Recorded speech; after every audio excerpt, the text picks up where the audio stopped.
ഈ ആശാ വർക്കർമാരുടെ സമരം തുടങ്ങിയ അപ്പോൾ മുതൽ അതിനെ അപഹസിക്കാനും ആക്ഷേപിക്കാനും പരാജയപ്പെടുത്താനും വേണ്ടിയുള്ള ശ്രമങ്ങളാണ് നടക്കുന്നത്. തങ്ങളുടെ സ്വന്തം രാഷ്ട്രീയം പോലും മറന്നുകൊണ്ടാണ് ഒരു പൊതു വിഷയത്തിൽ ഏറ്റവും അതിന്റെ ദുരന്തഫലം അനുഭവിക്കുന്ന ആ വിഭാഗം സമരം നടത്തുമ്പോൾ ആ സമരം നടത്തുന്നത് LDF പ്രകടന പത്രികയിൽ എഴുതി വെച്ചിരിക്കുന്ന ആനുകൂല്യത്തിന് വേണ്ടിയിട്ടാണ്. അപ്പൊ പോലും അവരെ മതവർഗീയവാദികളാക്കി വരെ ചിത്രീകരിച്ചുകൊണ്ട് സമരം നടത്തുക. അതിനെ ഏതൊക്കെ രീതിയിൽ അസത്യപ്രചരണം കൊണ്ട് പരാജയപ്പെടുത്താൻ ശ്രമിച്ചു എന്നുള്ള നമുക്കറിയാം. നിയമസഭയ്ക്കകത്ത് കേരളത്തിലാണ് ഏറ്റവും ഉയർന്ന ഓണറേറിയം കൊടുക്കുന്നത് ഉൾപ്പെടെയുള്ള കള്ളങ്ങൾ പറഞ്ഞു. അതൊക്കെ നിയമസഭയിൽ തന്നെ രേഖകൾ വെച്ച് തന്നെ ആ കള്ളങ്ങളൊക്കെ പൊളിച്ചതാണ്. പക്ഷെ വീണ്ടും വീണ്ടും ഈ അസത്യപ്രചരണം നടത്തിക്കൊണ്ടിരിക്കുകയാണ്. ആ സമരത്തെ പരാജയപ്പെടുത്താൻ പറ്റുമോ എന്നുള്ള ശ്രമം നടത്തിക്കൊണ്ടിരിക്കുകയാണ്. അപ്പോഴാണ് പുതിയ തട്ടിപ്പ്. നമുക്ക് ഒരു മന്ത്രിക്ക് കേന്ദ്രമന്ത്രിയെ കാണണമെങ്കിൽ അതിന് വ്യവസ്ഥാപിതമായ മാർഗമുണ്ട്. അവിടുത്തെ റെസിഡന്റ് കമ്മീഷൻ ഉൾപ്പെടെ അവിടെ ബന്ധപ്പെട്ടുകൊണ്ട് അത് ചെയ്യാവുന്നതാണ്. പിന്നെ എനിക്കൊരു സംശയം, നമ്മളൊരു ധൂർത്തുപുത്രനെ ഡൽഹിയിൽ ഇരുത്തിയിട്ടുണ്ടല്ലോ. പണ്ട് ഞങ്ങളുടെ ഭാഗത്തുനിന്ന് പോയിട്ടുള്ള ഒരു ധൂർത്തുപുത്രൻ ഇന്നിപ്പോ അവിടെ ഇരിക്കുന്നുണ്ട്. ഈ ധൂർത്തുപുത്രൻ മുഖ്യമന്ത്രിയുടെ രാഷ്ട്രീയ കീഴടങ്ങൾക്ക് വേണ്ടിയുള്ള യോഗങ്ങൾ മാത്രമേ സംഘടിപ്പിക്കുകയുള്ളൂ. കേരളത്തിന്റെ ഒരു മന്ത്രി, ആരോഗ്യമന്ത്രിക്ക് കേന്ദ്ര ആരോഗ്യമന്ത്രിയെ കാണണമെങ്കിൽ അവിടെ ഈ KV തോമസ് എന്ന് പറയുന്ന ആ ധൂർത്തുപുത്രനെ വിളിച്ചു പറയാമല്ലോ. പുള്ളിയാണല്ലോ ധനമന്ത്രിയൊക്കെ കേരള ഹൗസിൽ കൊണ്ടുവന്ന് ചായ കുടിപ്പിച്ച് വരെ രാഷ്ട്രീയ സെറ്റിൽമെന്റുകൾ നടത്തുന്നത്. അപ്പൊ ഇതെല്ലാം തട്ടിപ്പാണ്. ഒരു നാടിനെയും ഒരു പാവപ്പെട്ട മനുഷ്യ വിഭാഗത്തെയും ഇത്തരത്തിൽ അപഹസിക്കുകയും കള്ളത്തരം പറഞ്ഞ് കമ്മ്യൂണിസ്റ്റ് ആണെന്ന് പറഞ്ഞ് നടക്കുന്ന ഈ വർഗവഞ്ചകര് ഇവരെ തുറന്നു കാണിക്കേണ്ട സാഹചര്യമാണ്. കാരണം ഇത്രമാത്രം തട്ടിപ്പ് എന്തിനാണ്? അവരാവശ്യപ്പെടുന്നത് എന്താ? ഒന്ന്, അവർക്ക് മിനിമം കൂലി എന്നുള്ളത് 700 ഗവൺമെന്റ് LDF പ്രകടന പത്രികയിൽ പറഞ്ഞ കാര്യങ്ങൾ നടപ്പാക്കണം. ഒന്നും മനസ്സിലാക്കണം, ഓണറേറിയം പരിപൂർണമായിട്ട് സംസ്ഥാന സർക്കാരിന്റെ ഉത്തരവാദിത്തമാണ്.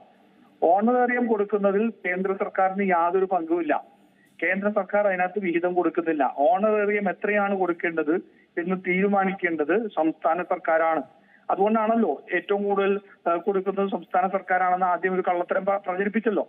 ആ കള്ളത്തരം പറയുമ്പോഴും അത് സംസ്ഥാന സർക്കാരിന്റെ പൂർണ്ണ ഉത്തരവാദിത്വം അതിനകത്ത് തന്നെ അടങ്ങിയിട്ടുണ്ടല്ലോ. അതല്ലെങ്കിൽ സംസ്ഥാന സർക്കാരല്ല കേന്ദ്ര സർക്കാരാണ് കൊടുക്കുന്നതെങ്കിൽ മറ്റു പല സംസ്ഥാനങ്ങളിലും ഇതിനേക്കാൾ കുറഞ്ഞ ഓണറേറിയം ഉണ്ടാവുന്നില്ലല്ലോ. തുച്ഛമായ ഓണറേറിയം ഉള്ള സംസ്ഥാനങ്ങൾ ഉണ്ട് എന്നുള്ളതും ശരിയാണ്. പക്ഷെ അവിടെ ഓണറേറിയം എന്നുള്ളത് പരിപൂർണമായിട്ട് സംസ്ഥാനത്തിന്റെ ചുമതലയാണ്. പക്ഷെ അതിനെ പോലും 40% കേന്ദ്ര സർക്കാർ കൊടുത്താൽ മാത്രമേ ഓണറേറിയം വർദ്ധിപ്പിക്കാൻ വേണ്ടി ആലോചിക്കുള്ളൂ. ആദ്യഘട്ടത്തിൽ കള്ളത്തരം പറഞ്ഞു. പിന്നെ ഇൻസെന്റീവാണ്, കേന്ദ്രം കൊടുക്കുന്ന ഇൻസെന്റീവാണ്. ഇൻസെന്റീവ് വർദ്ധിപ്പിക്കണമെന്ന് നമ്മൾ ആവശ്യപ്പെടുന്നുണ്ട്, എല്ലാവരും ആവശ്യപ്പെടുന്നുണ്ട്. കാലാനുസൃതമായി മാറ്റണം, അത് നടക്കട്ടെ. പക്ഷെ ഓണറേറിയം എന്ന് പറയുന്ന സംസ്ഥാന സർക്കാരിന്റെ ഉത്തരവാദിത്തത്തിൽ എങ്ങനെയാണ് ഒഴിഞ്ഞു മാറാൻ സാധിക്കുക? അപ്പൊ ഇത് എന്താ പറയാ, ഈ അവരുടെ അവകാശങ്ങൾ ഇല്ലാതെയാക്കുന്നതിന് വേണ്ടിയിട്ട് സംഘടിതമായ ശ്രമം CPM നടത്തിക്കൊണ്ടിരിക്കുക. അതിന്റെ ഏറ്റവും അടിസ്ഥാനപരമായ രാഷ്ട്രീയം മറ്റൊന്നുമല്ല, തങ്ങളുടെ CITUവിന്റെ തൊഴിലാളി സംഘടനയ്ക്ക് പുറത്ത് മറ്റൊരു ശക്തി ഉയർന്നു വരികയും അവർ സമരം ചെയ്ത നേട്ടമുണ്ടാക്കിയാൽ CITU എന്ന് പറയുന്ന ആ പാർട്ടി സംഘടനയ്ക്കകത്ത് നിന്ന് കൊഴിഞ്ഞുപോക്കുണ്ടാവുന്നതും രാഷ്ട്രീയമായിട്ട് അവർക്ക് തിരിച്ചടിയാവും എന്നുള്ള പ്രശ്നമാണ് ഇവർക്ക് ഏറ്റവും പ്രധാനപ്പെട്ട പ്രശ്നം.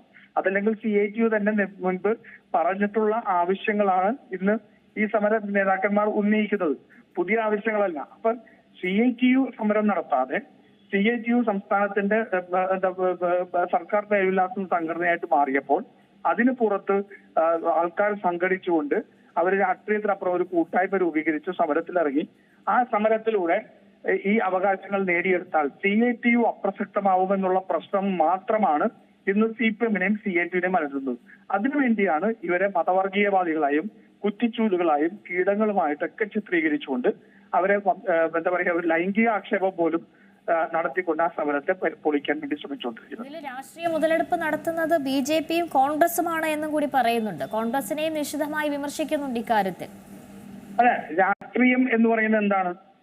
ഒരു വിഭാഗം അവരുടെ അവകാശങ്ങൾക്ക് വേണ്ടി സമരം ചെയ്യുമ്പോൾ ആ അവകാശങ്ങൾക്ക് സമരം വേണ്ടി ചെയ്യുന്നതും രാഷ്ട്രീയമാണ്, അതിന് പിന്തുണ കൊടുക്കുന്നതും രാഷ്ട്രീയമാണ്. രാഷ്ട്രീയം രാഷ്ട്രീയ കക്ഷികളുടെ മാത്രമല്ല. ഒരു പൊതു ആവശ്യം വന്നു കഴിഞ്ഞാൽ അതിന് പിന്തുണ കൊടുക്കാൻ ബാധ്യതപ്പെട്ടവരാണ് രാഷ്ട്രീയ കക്ഷികൾ. അതിനകത്ത് രാഷ്ട്രീയം എന്ന് പറയുന്നത് ആ പാവപ്പെട്ട മനുഷ്യരുടെ ജീവിത പ്രശ്നങ്ങളാണ് രാഷ്ട്രീയം. ആ രാഷ്ട്രീയത്തെ പോലും CPM-ന് തിരിച്ചറിയാൻ കഴിയുന്നില്ല എന്ന് പറഞ്ഞാൽ എത്രമാത്രം കുത്തകകളുടെ രാഷ്ട്രീയത്തിലേക്ക് ഇവർ മാറി, എത്രമാത്രം വലതുപക്ഷത്തിന്റെ രാഷ്ട്രീയമാണ് ഇന്ന് CPM കൊണ്ടു നടക്കുന്നത് എന്ന് അവർ തിരിച്ചറിയണം. രാഷ്ട്രീയം എല്ലാത്തിലും ഉണ്ട്. രാഷ്ട്രീയമില്ലാതെ ഈ ലോകത്ത് ഒന്നും നടക്കുന്നില്ല. അത് അവരുടെ രാഷ്ട്രീയമാണ്. ആ വർഗത്തിന്റെ നിലനിൽപ്പിന് വേണ്ടി ജീവിത പ്രശ്നങ്ങൾക്ക് പറയുന്ന രാഷ്ട്രീയമാണ്. ആ രാഷ്ട്രീയത്തിന് രാഷ്ട്രീയ കക്ഷികൾ പിന്തുണ കൊടുക്കും. ആ രാഷ്ട്രീയ കക്ഷികൾക്ക് പിന്തുണ കൊടുക്കാതിരിക്കാൻ നിർവാഹമില്ല. കാരണം അവരുടെ ആവശ്യം ന്യായമാണ്, അത് കൊടുക്കും. അതിനകത്ത് വർഗീയത കാണുന്നതാണ്, ഞങ്ങൾ രാഷ്ട്രീയമാണ് കാണുന്നതെങ്കിൽ അതിനകത്ത് വർഗീയത കാണുന്ന വർഗീയവാദികളാണ് പിണറായി വിജയനും സംഘവും. ആ പാവപ്പെട്ട ആൾക്കാരുടെ സമരത്തിനകത്ത് ഒരു വർഗീയ സംഘടനകളുടെ ലേഖനങ്ങൾ പോലും ഇല്ലാത്തപ്പോൾ അവർ ജമാഅത്തെയും SDP-യുടെയും ഉൾപ്പെടെയുള്ള വർഗീയവാദികളാന്ന് പറയുന്ന കേരളത്തിന്റെ ഏറ്റവും വലിയ വർഗീയ വിഷവിത്തുക്കളാണ് CPM. അതാണ് മനസ്സിലാക്കേണ്ടത്. ഞങ്ങൾ രാഷ്ട്രീയമാണ് പറയുന്നത്. ഞങ്ങൾ രാഷ്ട്രീയം പറയുമ്പോൾ അപ്പുറത്ത് അതിനെ തകർക്കാൻ അവർ പറയുന്നത് വർഗീയതയാണ്. പക്ഷെ എനിക്ക് ഇപ്പോഴുമുള്ള സംശയം, ഈ കഴിഞ്ഞ 10 വർഷക്കാലവും ഇവർ ഇന്നേ വരെ സംസ്ഥാന സർക്കാരിനെതിരെ നടത്തുന്ന സമരങ്ങളെ എല്ലാത്തിനെയും SDP-യുടെയും ജമാഅത്തെ ഇസ്ലാമിയുടെയും മുസ്ലിം തീവ്രവാദ സംഘടനയുടെ പേരും കൂട്ടുകൂട്ടി പറയുന്നുണ്ട്.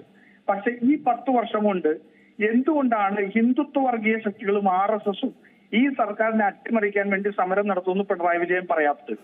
അവിടെയാണ് പിണറായി വിജയന്റെ സംഘപരിവാർ വിധേയത്വം പരിപൂർണമായിട്ട് തെളിഞ്ഞു വരുന്നത്. ഇന്നേ വരെ RSSഓ ഹിന്ദുത്വ തീവ്രവാദി സംഘടനകളോ ഈ സർക്കാരിനെ അട്ടിമറിക്കാൻ വേണ്ടി സമരം നടത്തുമെന്ന് പിണറായി വിജയൻ പറഞ്ഞിട്ടില്ല.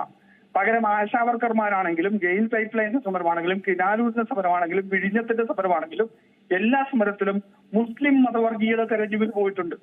അത് RSSന് വിധേയപ്പെട്ട കേരള സംസ്ഥാനത്തിന്റെ സർസംഘചാലകായി മാറിയ പിണറായി വിജയന്റെ ഹിന്ദുത്വ രാഷ്ട്രീയമാണ് ഇതിലൂടെ പുറത്തുവരുന്നത്. ഏറ്റവും പുതിയ വാർത്തകളും വിശേഷങ്ങളും വിരൽ തുമ്പിലറിയാൻ Zee മലയാളം ന്യൂസ് എല്ലാ ഡിജിറ്റൽ പ്ലാറ്റ്ഫോമുകളിലും ലഭ്യം.